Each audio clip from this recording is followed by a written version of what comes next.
people are just driving all over the place.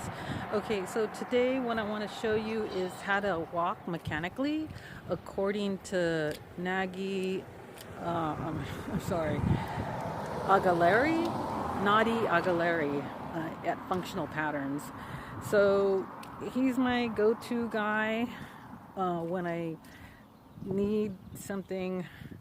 He doesn't have all the answers, and he's kind of hardcore. And some people think he's crazy, um, but he does know what he's talking about. He does know about fascial slings, and I'll uh, link. I'll link something to fascial slings.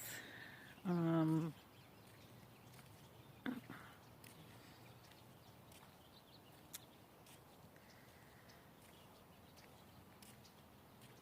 uh, I don't know what to say. I'm just gonna. I just want to B-roll it and say and say everything later. This YouTube stuff is really hard. I just have you guys know, those people that put out a video almost once or twice a week, it, it, it's more work than you would expect. I think you really do have to be committed to doing this stuff, and I think I think I'm gonna try to get committed at some point. Anyway, so I'm at my destination to show you guys the robot walk that I'm doing. Actually, I'm walking wrong right now. Okay, so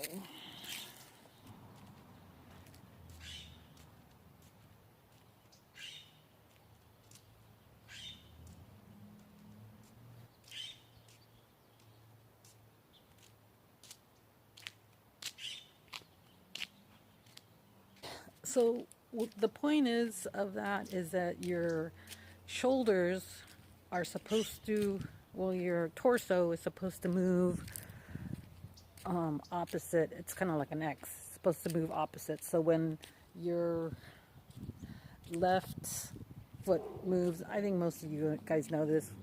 Your left and your right shoulder should move like this, and like this, and like this, and like this, like this, and this. So it's fairly simple, but if you notice when I'm walking, I'm not walking in a straight line, which I'm walking. I'm walking, I don't know, they call it some kind of a shuffle. I'm shuffling, I'm not really walking. So true walking would be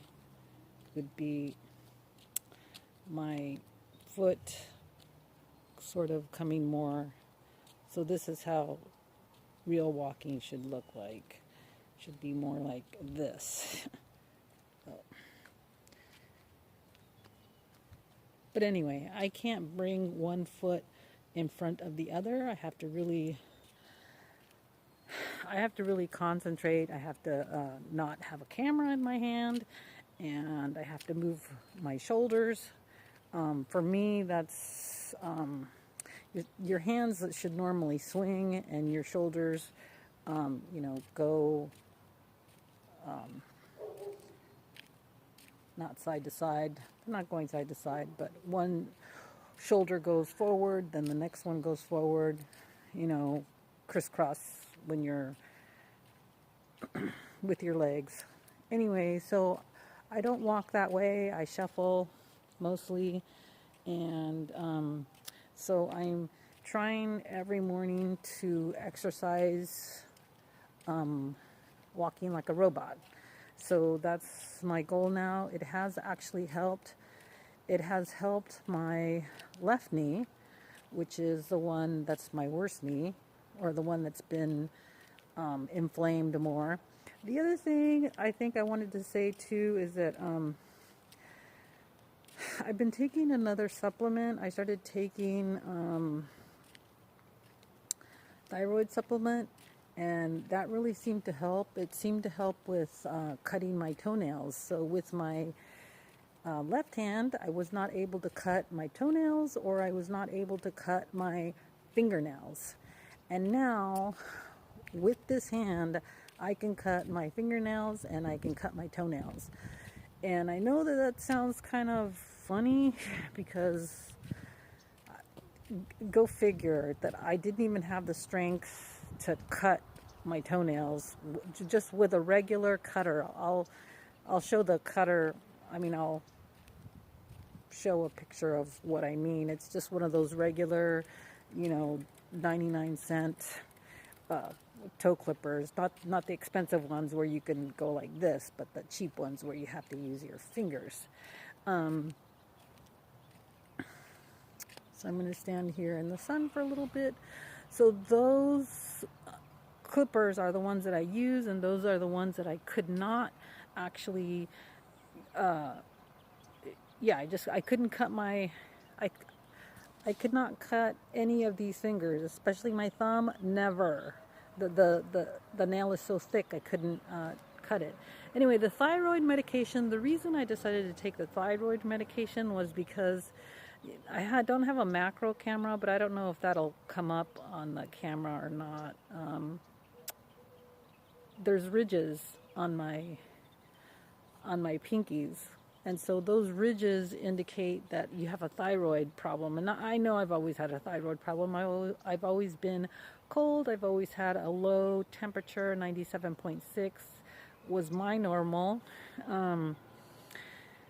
So that might be why I can handle the arthritis. The high numbers in the RF factor is really high, and I wonder if my inflammation, if I didn't, my hands are mangled, but they're not mangled like, how some people just have them like this permanently, and my toes. Let's see.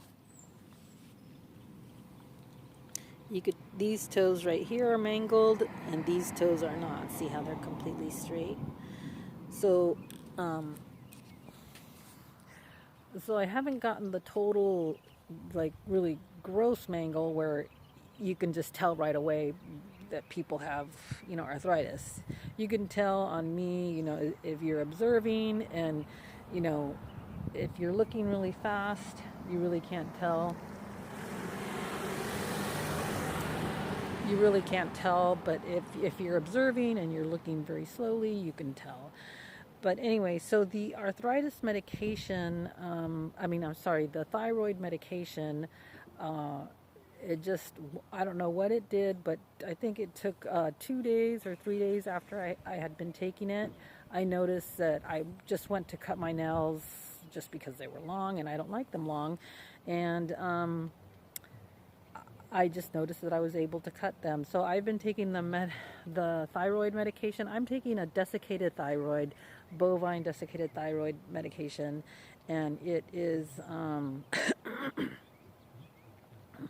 it's just over the counter. It's supposed to have more T4 than it has T3, I think, or more T3 than it has T4. So it has something that's used as an antioxidant in the body. But I think it's more bioavailable. I think it's whatever it is that you need that is I'm going to have to look this stuff up. I'm going to have to just get straight on it. Anyway, it has benefited me, I believe. That's the only thing that I did different. I've been taking, the water has helped overall with the with the overall pain that I have as far as inflammation goes. And then so the more fine motor, so that's considered a fine motor skill, that was helped by the thyroid medication. That's the only thing that I did different. So we'll see how that keeps going. Oh, the way that I take my thyroid medication is I put it in some water. I put it in some deuturium depleted water, and about probably 3 ounces. and I leave it there for about 9 to 10 hours, or I put it there in the morning and I drink it at night, or I put it in at night and I drink it in the morning. And then that's it. That's the reason I do it that way, is because the amino acids will separate into the water, and then it helps it helps the water absorb better, and I think my immune system won't attack it as much if it's hooked up with water or something like that. Anyway, the only thing I know for sure is that amino acids are more readily absorbed with water, and water is more readily absorbed with amino acids. So because it's a protein, my water is better absorbed with it. I only drink 500 mils of water.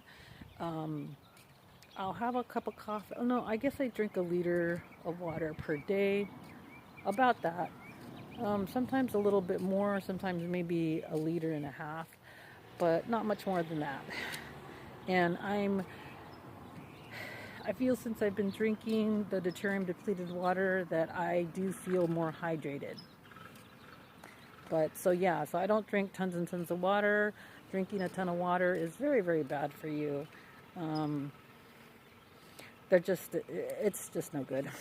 Anyway, signing off.